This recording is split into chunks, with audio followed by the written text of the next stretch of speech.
to show that just because you're little, you're a kid or a teen or whatever, that you can still be fired up for God just like the adults can.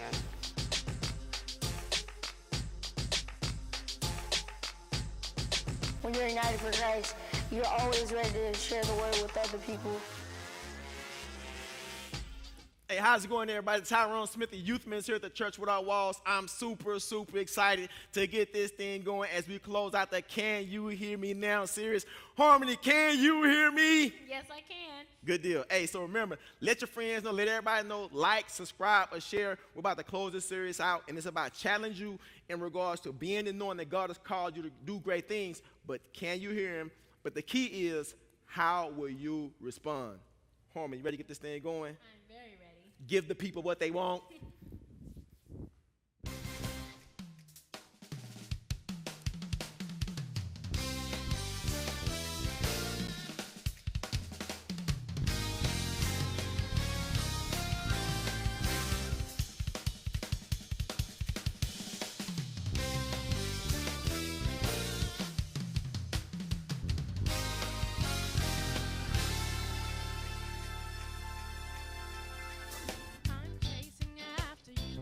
No matter what I have to do, 'cause I need you more and more.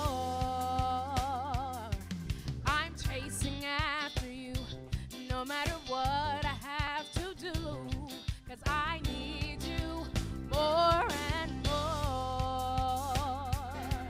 I'm chasing after you, no matter what.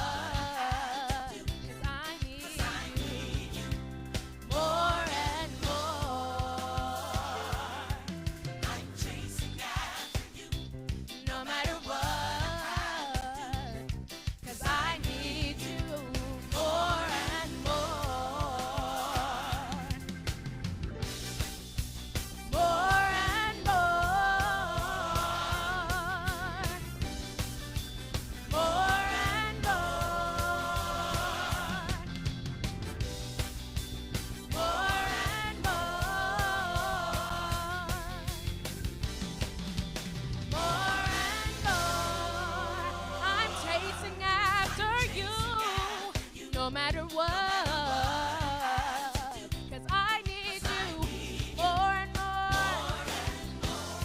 Yeah, yeah. I'm chasing after you, Lord, 'cause I need you more and more.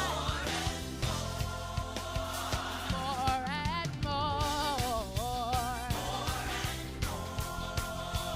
More and more.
don't know how, but you did it.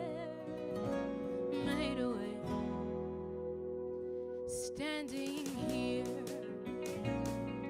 not knowing how we'll get through this test, but holding on to faith you know best. And nothing can catch you by surprise. You've got this figured out, and you're watching us now. And when it looks as if we can't win, you wrap us in your arms and step in. And everything we need you supply. You've got this in control, and now we know that you made a way. When our backs were against the wall and it looked as if it was over, you made a way. And we're standing here only because you made a way.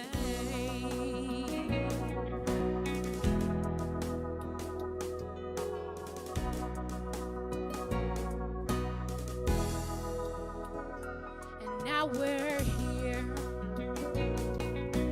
looking back on where we come from, because of you and nothing we've done to deserve the love and mercy you've shown. But your grace was strong enough to pick us up. Oh, you made a way. When our backs were against the wall and it looked as if it was over, oh, you made a way.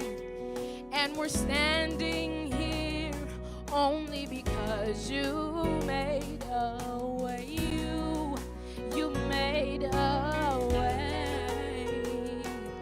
When our backs were against the wall and it looked as if it was over, oh, you made a way.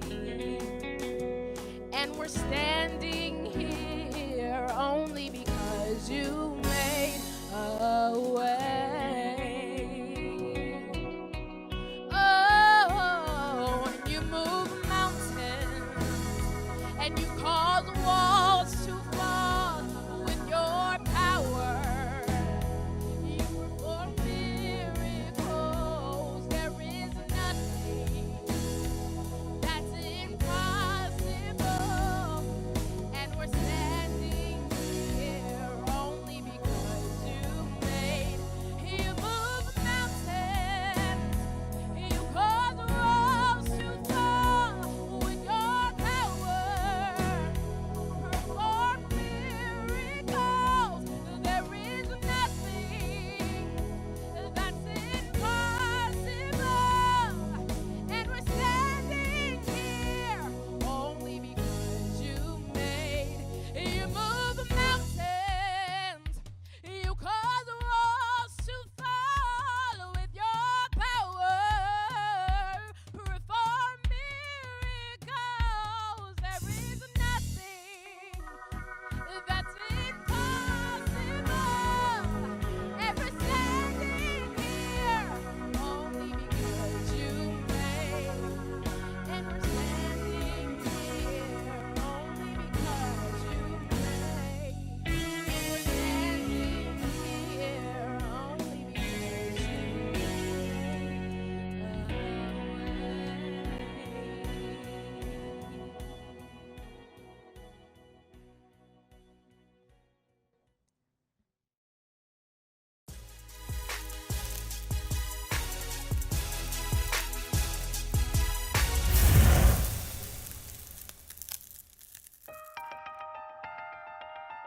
He is here, in this room, in your heart. He is near, nearer than breath, heartbeats, nearer than you are to you, nearer than second chance or next opportunity, closer than tonight or yesterday. He is real, realer than touch, see, hear, smell, or taste, realer than reality. He is our reality, realer than joy, pain, sorrow, realer than the love of being in love. He is present like time, space, wind, silence, night. He is waiting like creation, like words on the tip of tongue, like songs that have yet to be sung. He is beauty, oranges, blues, every hue, every shade, sunset and sunrise. Whisper his name. He is holy, different, made human, became human, forgave human. He is spirit. He cannot be touched, explains like sweet seconds of prayers, like grandmother on knees, wood floor bare. He is son, distinctly three, distinctly one, the only wise, the only resurrector of lives. He is king. No earthly throne can house, no amount of elegant words can espouse. He is moment and voice, power of choice, in word and deed, in fruit and seed, pierced side, nailed hands, nailed feet, innocent wounds that bleed. He is believe and trust. He is enough. He is all. He is call and purpose. Everything that we can sacrifice, he's worth it and more, much more. Our good deeds are mere pennies, will never even the score. He is behold and wow. He is who, what, when, why, how. He puts on the show. He's the one we come to see. He is soul's cry and sinner's plea. He is the epitome. He's the one no one can light a candle to or come within a 1,000,000-foot pole of. He is above. He is a father's love. He is maker of ways, of earth and wind. Ancient of days, has no fear. Have no fear. God is here.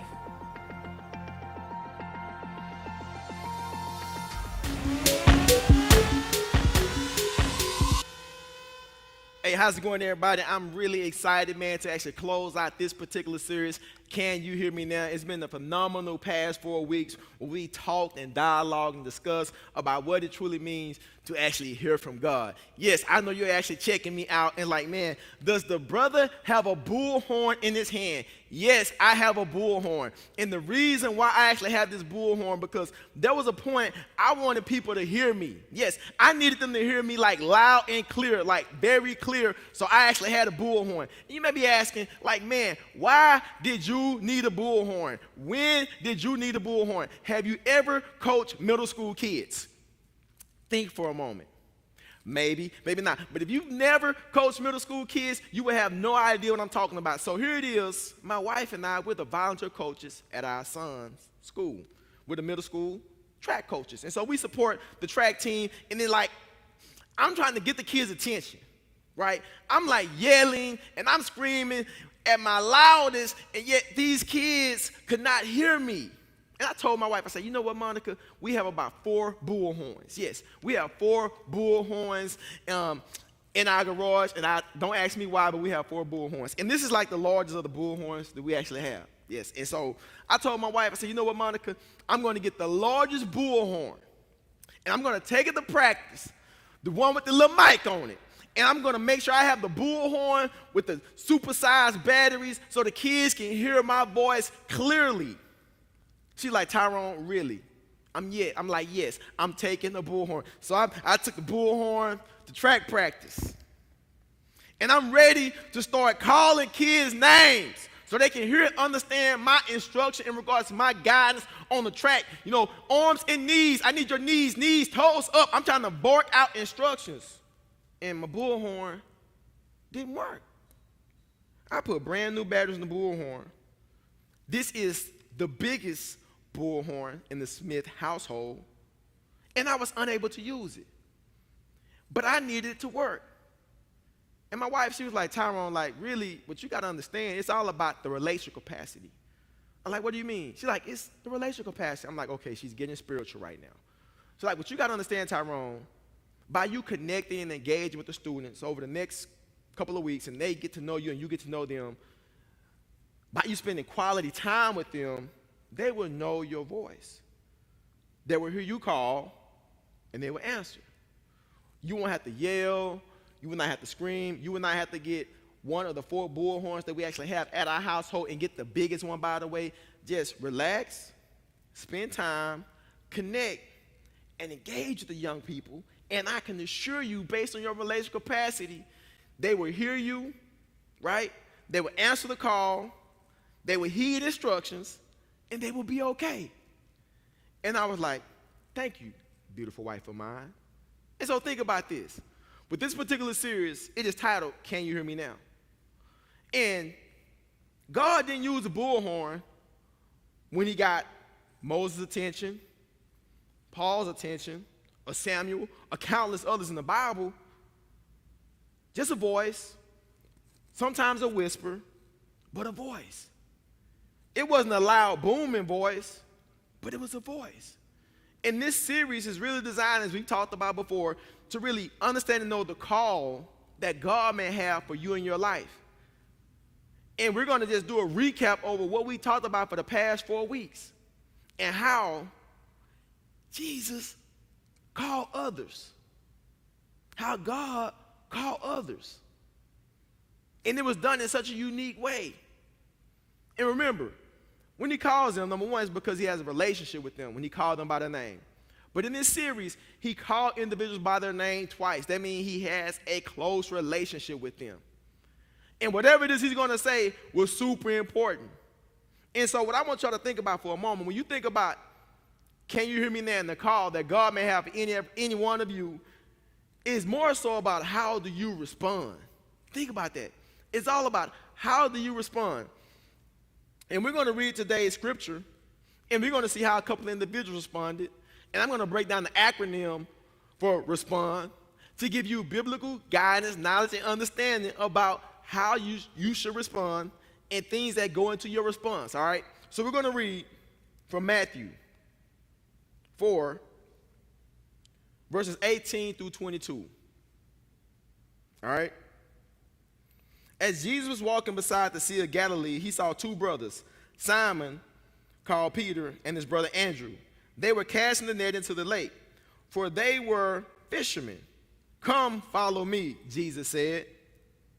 I will send you out to fish for people. At once they left their nets and they followed him. Going on from there, he saw two other brothers, James, son of Zebedee, and his brother John. They were in a boat with their father Zebedee, preparing their nets. Jesus called them. Immediately, they left the boat and their father, and they followed him. Now you have these men that become disciples.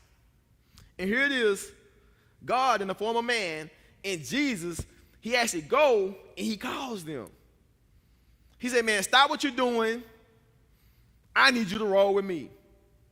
They stop what they're doing, and they follow him. And then he goes to another set of brothers. He tells them, even though you're with your father, dude, I mean, I know that's your dad, but I need you to stop what you're doing, and I need you to follow me. And they stopped what they were doing, and they followed him. I'm like, man, could you imagine, though? Think about that. I'm a dad.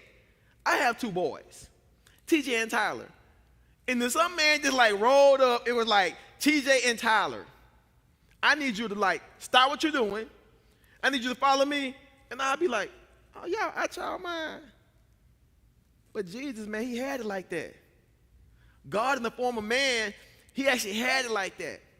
So here it is, you have two sets of brothers that responded. Okay, cool, we're going to follow you.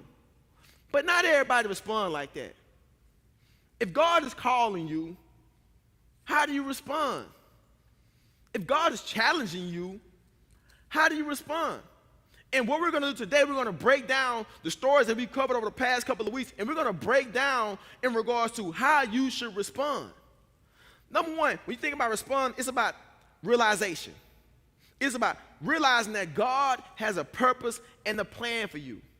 If God calls you in a unique way, and we're going to talk about some of the unique ways here shortly, it's about realizing and knowing that God has a purpose and a plan for you.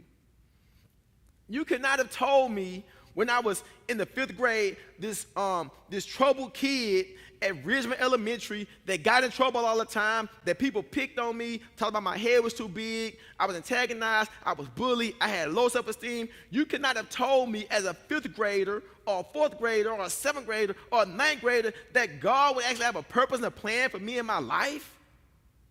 That wasn't my reality. So I thought. But I need each of you all to realize and understand and know that in your life, I need you to realize that God has a purpose and a plan for you. But it's about you being open, honest, genuine, and real with knowing that God has a purpose and a plan for you. Realize that. But yet I can say realize that, and a lot of you all out there will come up with excuses. Yes, some of y'all will come up with excuses, like Moses in Exodus. He had excuses, and he made many excuses. And God came to him in the form of a burning bush, and he told him, I want you to go to Egypt. I want you to free my people, right? I want you to go to Egypt. I want you to challenge Pharaoh and tell him he's going to free my people, and you're going to lead them, right, on this great escape. And Moses was like, dude, like, I'm not even like qualified. Excuse. But here it is. God is calling him. And when you think about your life, is God calling you to do something, but you're constantly coming up with excuses? Moses came up with all the excuses. He was like, man, what will I say? I stutter all the time. I don't have the best vernacular. I'm not the smartest. I'm not the coolest. I'm not the best person that should do this job. I think you should actually go and get somebody else. Excuses. And a lot of you all make excuses. Why not understand and know that God can use you in a tremendous way? Why not put your selfish thoughts aside and put God at the center and see how much better that you will be as a person? Realize the purpose and the call and the plan that God has for you. But you don't have to make excuses. People constantly make excuses. But maybe some of y'all are like shocked. Like, man, you know, like, how could God actually use me, right? I'm shocked. You're shocked. Maybe like Paul. Paul was shocked. Could you imagine Paul's story in Acts? Paul of Tarsus, who used to be called Saul, who persecuted Christians because he didn't believe anything about the Father, the Son, and the Holy Spirit. He was like, man, I'm going to kill everybody that believe. You know, he just killing people, just done with them. But yet he had to take this journey to Damascus. And on the road to Damascus, he was hit by this bright light. And he heard his voice. And he was shocked. And he was like, who are you? Yeah, he was shocked. God may be calling you to do something right now based on where you are, based on what you're dealing with, going through, and experiencing. But he may reveal himself unto you in such a way that it may shock you. Somebody may come to you and say something like, man, or girl, man, I believe that you're going to do something special with your life. I'm sure you're going to be a game changer, a difference maker. And you're like, no, not really, not me. That can't be me. You may be shocked one day. Like Paul, he was shocked. A bright light. I'm going to go persecute some Christians. And God, is that you calling unto me, but yet giving me instructions? I'm sure he was shocked. I'm sure that Moses was shocked when he's out tending to the sheep and he see a burning bush. Yes, a bush that's burning, and there's a voice coming from the bush. I would have been shocked as well. And so when you think about that shock effect, what is it in your life that God has shocked you about? Think about that for a moment. What is it in your life that God is trying to do in regards to getting your attention? That shock treatment. Paul was shocked. Moses was shocked. Paul wasn't the best in regards to living a humane life. He was killing people just because of what they believed in. And you may be the individual like, man, how can God use me based on my past? Even Moses murdered somebody. Moses like, dude, based on my past. Paul like, based on my past. 2 Corinthians 5:17 reads, therefore, if anyone is in Christ, he or she is a new creation. The old is gone and the new has come. Despite your failures, your faults, or your circumstances or situations, God can use you where you are. But I need you to realize, understand, and know that God has a specific purpose and plan for you. Don't make excuses. Don't be so shocked when the moment and the time comes. But next thing I want y'all to do, pray. Pray. Pray daily to discover God's plan for your life. God challenges you. Okay, you beyond the shock treatment and everything, right? He's called you in a way, and you answer the call. But I need you to pray over your life in regards to how will God use you? How will God use me in this moment and in this time? Because I can assure you, with so many different wild and crazy things going on in the world, there's a purpose that each and every one of us hold. But we need to pray for guidance, for wisdom, and understanding in regards to the direction that God will give unto us in regards to the big picture things that we may need to do. To pray is have an intentional, genuine conversation with God. What's on your mind, what's on your heart, because he already knows what's on your mind and what's on your heart, but it's about you being intentional about having this open communication in prayer and dialogue and discussion with God, because why? It's necessary. It is necessary for you to respond to God in prayer. And it's about you being honest with yourself about the call, the purpose, and the position that he's given unto you. But there's something you got to be aware of, everybody. You got to overcome obstacles. Overcome obstacles on your way to God. If you want to follow God's call, you will encounter various obstacles. Yeah, you're going to encounter various obstacles. There are things you're going to deal with and things you're going to go through. There were things that Moses dealt with and Moses actually went through. Obstacles. But think about this for a moment. If you've ever wanted something in life and you put your all in, there were obstacles that you had to overcome. Think about that.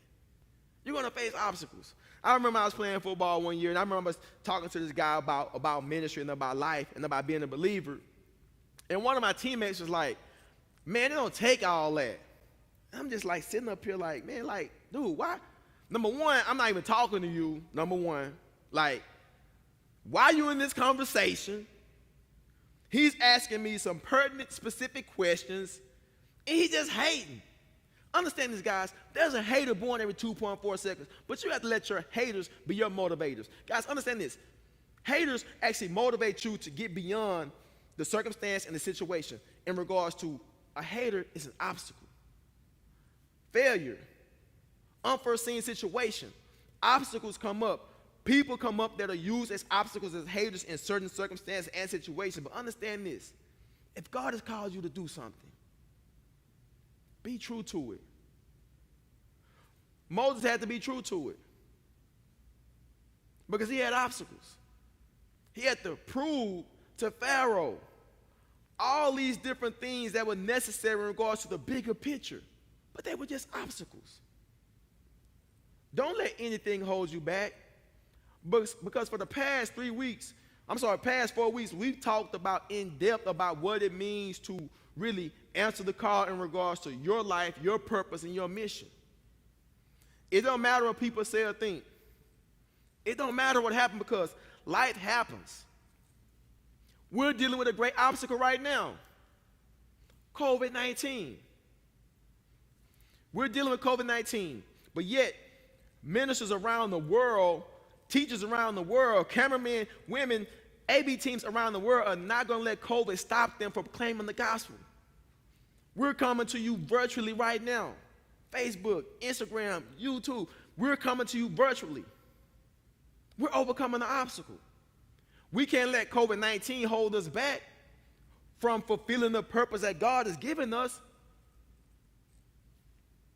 What about you? Think about that for a moment.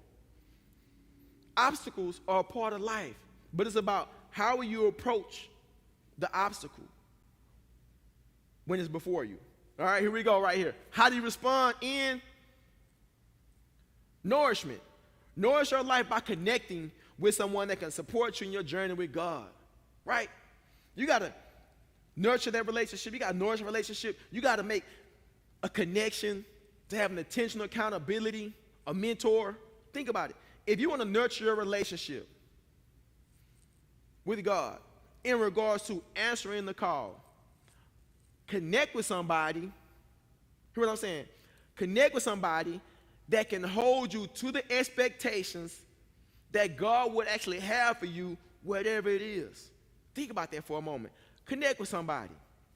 For me, when I think about my connection in regards to my journey to ministry, I think about my coach, Dennis Brantley. He was my 8th grade coach. And the thing about this particular man, I really appreciated everything about him because he was a believer. He loved the Lord. He loved his family. He was athletic. He's my track coach. And he was just like all about doing things the right way. So he was like my first mentor and accountability partner in ministry because he invited me to a Bible study as an 8th grade student. Fellowship of Christian Athletes had a Bible study before school. He invited me. He said, Tyrone, come to our Bible study. I'm like, man, Bible study is at 6:30 in the morning before school. I'm not coming to school extra early for Bible study. He was like, Tyrone, we have free donuts and orange juice. I was like, dude, sign me up. I will be there. How many donuts can I get? Can I get a dozen? I digress. I'm sorry. But I was there.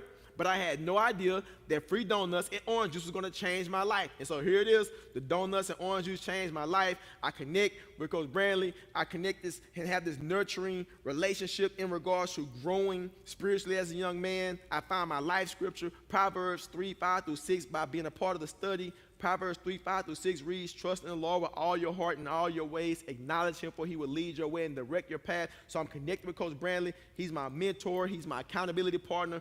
I'm nurturing. I'm growing. I'm getting nourishment in regards to my spiritual growth and development as a young man at 13 years old. And here it is. I'm fulfilling, at that moment, the call that God actually had for me. But I didn't do it alone. So understand this.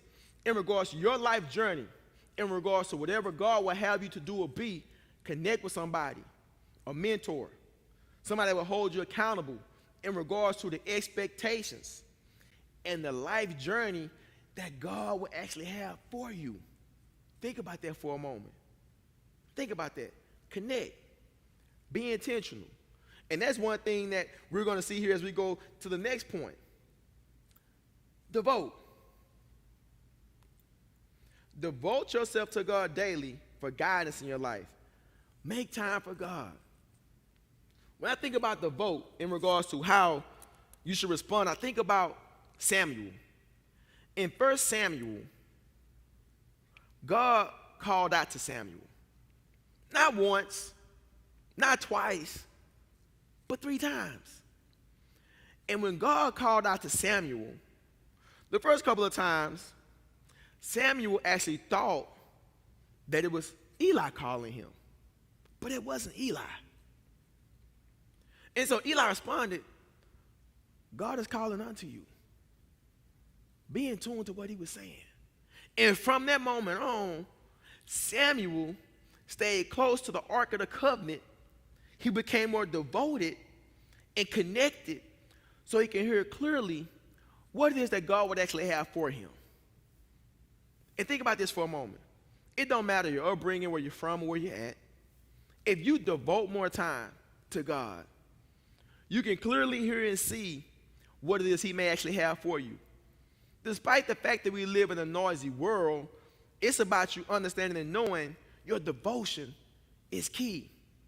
So if you make time for God, and that time is quality time, God will reveal himself unto you. Think about that for a moment. If you spend intentional quality time, look at Paul, who used to be Saul, Moses, Jonah, David, Samuel, Martha, Mary. I mean, the list goes on and on. But they all devoted their time. And once you devote your time, you respond in such a way where, yeah, you realize you're not overcome by excuses. You know what I mean? Yeah, there may be some shock, but you have time to pray, right? And you can't overcome those obstacles because why? You prayed. But yet, there's a nurture relationship because you have nourishment. Because why? You've devoted time. Can you hear? But it's hard to hear if you haven't made a decision. So if you're tuning in today and you feel led to make a decision for Christ for the very first time, to give your life unto him, to surrender, to give all, because your way hasn't been working. You're like, Father, I give it up, I surrender, because my life isn't going the way that it should go. So if you feel led to respond to today's message, it's about you realizing and knowing that you have the capacity to give your life to Christ today by making a decision to say, I want to win. So if you feel led to make a decision for Christ, I want you to know that this could be your day, this could be your moment in your time. And all you have to do is respond by giving yourself away. Let all those things that have actually held you back from being the best version of yourself, let them go. God is waiting. So today, if you feel led to make a decision for Christ, this could be your moment and this could be your time. Or maybe you're tuning in today and you feel led to rededicate or recommit your life to Christ.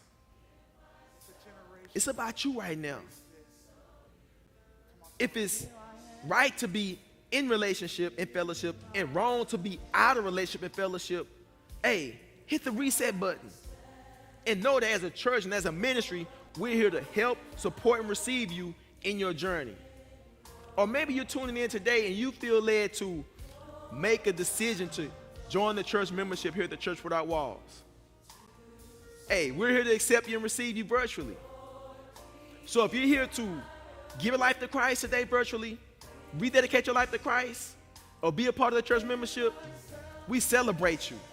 We give you a virtual handshake, a virtual hug, a virtual round of applause. And what I want you to do, I want you to go to churchwithoutwalls.org and go to the guest tab, all right, and click accept Christ or join the church. And somebody from our assimilation team will connect and get you going with everything that we have going on here at the Church Without Walls. So we just thank you for making the decision that you've made, and we celebrate you. It's truly an honor and a blessing that you're with us here today, and we thank you. Hey, thanks for tuning in today, man, for being a part of this special message as we close out the Can You Hear Me Now series. It's been a phenomenal moment in time and opportunity to really dive deep into moments and times biblically where God called individuals personally by their name. And if that's you, man, hey, heed the call.